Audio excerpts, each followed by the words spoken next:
33 বছরের জন্য নেটমার্ক ভিত্তিক প্রতিষ্ঠান এপিএম টার্মিনালস পাচ্ছে চট্টগ্রামের পতেঙ্গার লালদিয়া কন্টেইনার টার্মিনাল নির্মাণ ও পরিচালনার দায়িত্ব। চলতি সপ্তাহেই চট্টগ্রাম বন্দর কর্তৃপক্ষ ও এপিএম টার্মিনালসের মধ্যে এ সংক্রান্ত চুক্তি হওয়ার কথা রয়েছে। চট্টগ্রাম থেকে বিস্তারিত জানাচ্ছেন মোহসেনাত শিহাব, ক্যামেরায় ছিলেন সঞ্জীব দেবাবু।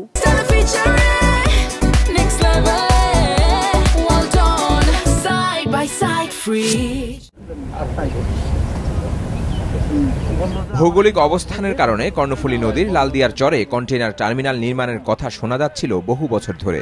অবশেষে ডেনমার্কের প্রতিষ্ঠান এপিএম টার্মিনালসের অধীনে প্রায় ৬০ কোটি মার্কিন ডলার বিনিয়োগে নির্মিত হতে যাচ্ছে এটি। তাদের সঙ্গে এই চুক্তিটি হবে ৩৩ বছরের। নির্মাণের সম্ভাব্য সময় ধরা হয়েছে ৩ বছর। টার্মিনাল চালুর পর ৩০ বছর সেটি পরিচালনা করবে এপিএম। উভয় পক্ষ একমত হলে চুক্তির মেয়াদ বাড়াতে পারবে আরও ১৫ বছর। টার্মিনালের সেবার বিনিময়ে প্রাপ্ত মাশুলের একটি অংশ চট্টগ্রাম বন্দরকে দেবে এপিএম টার্মিনালস।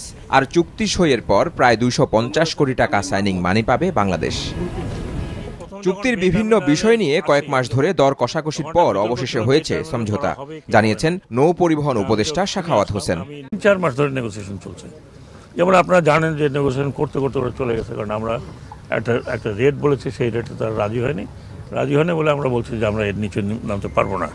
কারণ দেশের যেটা আমরা কেন এই ইনভেস্টমেন্ট আনছি, এই ইনভেস্টমেন্ট যাতে দেশের উন্নতি হয়, একটা অর্থনৈতিক ব্যবস্থাপনা ভালো হয়।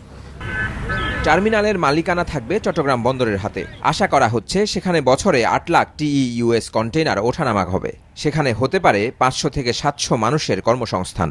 এমন উদ্যোগকে বিশেষজ্ঞরা স্বাগত জানালেও সংশ্লিষ্ট কেউ কেউ বলছেন চুক্তির ধারাগুলো আরও বেশি প্রকাশ করা উচিত ছিল।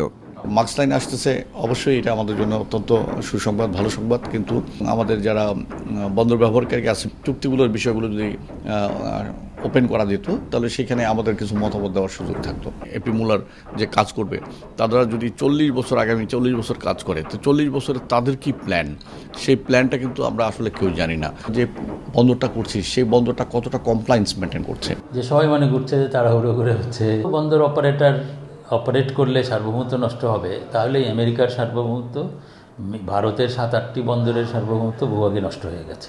বন্দরের কন্টেইনার হ্যান্ডেলিংয়ের অপারেশনটা আন্তর্জাতিক অপারেটরকে দেওয়ার প্রাইম টাইম এখন।